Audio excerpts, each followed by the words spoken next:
ఓ తాను నుంచి ఇంకో తానికి పోవాలంటే మొదలు తవ్వుండాలి. డాంబర్ రోడ్డు లేకున్నా మట్టి రోడ్డు, అది సుత లేకుంటే బండ్ల బాటో కాలిబాట అన్న ఉంటే ఎట్లనో గట్ల పోవచ్చు, పనులు సగబెట్టుకొని రావచ్చు. నడిమిట్లా వాగులు వంకలుంటే అటు ఓరాదు ఇటు రారాదు, మీదుంగా బ్రిడ్జి కడితే తప్ప. ఇక ఆనాకాలంలో ఎట్లుంటదో అందరికి ఎరుకున్న ముచ్చటేనాయే. ఇక గీల తిప్పలైతే చెప్పవశం కాదు పోర్రి. వాగు చూస్తే రువ్వడికొస్తుంది, పోదుమా వద్దా అని ఆలోచన చేస్తున్నారు అన్నలు. వీళ్ళేమో ఏం దాటేటట్టుందని ఇటే ఆగిండ్రు. అట్లని పోక తప్పదు, వాగేమో పోనీయది. అంతగానం ఏం పనుంది అంటారేమో. సంగారెడ్డి జిల్లా కంబాలపల్లి రైతులు ఇల్లంతా వ్యవసాయం నడవాలంటే నంది వాగు దాటాలే. ఆనకాలం వచ్చిందంటే సుక్కలే. మా తాతల ముత్తాతల సంది, మా నాయనల సంది ఇదే బాధ మాకు. ఎప్పుడు పోవాలన్నా, చేనికి పోవాలన్నా, వర్షం వచ్చినప్పుడల్లా మొత్తం ఇదే బాధ. పరిస్థితి మాది ఇదే. తక్కువ రువ్వడి గురికొస్తలేదు మళ్ళా. అట్లాని కడమ రోజులల్లో అల్కగా వెళ్ళిపోతారేమో అనుకునేరు.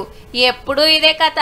ఎండాకాలం కూడా మ్యాక్సిమం వాటర్ ఇంతవరకు ఖచ్చితంగా ఉంటాయి, ఎప్పటికి ఉంటాయి. ఈ వాగు ఎండదు. ఇట్లా థర్మోకోల్తో చేసిన తెప్ప మీద పోయి పొలం పనులు సగబెట్టుకొని వస్తుంటారు. బావుల కాడికి ఏం పట్టుకపోవాలన్నా, ఆడికెళ్ళేం దేవాలన్నా తెప్ప మీదనే.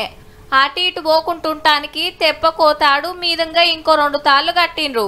గడ్డి మోపెట్టుకొని సర్కస్ చేస్తున్నట్టే ఉన్నది పో. కొందరు కింద పడిపోతున్నారు, సెల్ ఫోన్లు పడిపోతున్నాయి, కొందరు భయపడుతుర్రు. లేడీస్ అయితే పోవట్లేదు. దానివల్ల కూడా ఎవరికైనా ప్రాణాలకు కూడా అపాయమైన ఇబ్బంది. కాబట్టి ఒక బ్రిడ్జ్ అయితే బాగుంటుందని. 2 మసాలా సంచులు వేసుకొని అన్న పడితే ఆగిపోతేనే పోయినాయి. మేత పంపిస్తామని పోయిండు, బలరున్నాయి అలా తాన.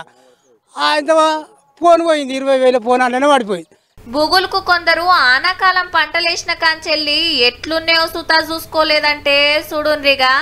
వాగవతల 70 మంది రైతుల 150 ఎకరాల భూములున్నాయట. వాగు బొంగేనా అంటే చుట్టూ 10 కిలోమీటర్లు తిరగాల్సిందేనట. చిన్నపాటి బిజ్జి కడితే పొలాల కాడికి పోయే సౌలత్ ఉంటది అంటున్నారు. ₹1,00,000 గుంట కాదు, 50,000 గుంట ఇస్తామంటే కూడా తీసుకునేటోళ్ళు లేరు. మా బాధ అది ఉంది.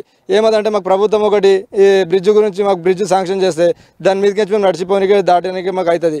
వ్యవసాయం చేస్తానికి అన్నదాతలు అరిగోస పడుతుండ్రు. జర ఓ బ్రిడ్జి కట్టించే ఆలోచన చేయండి సార్లు.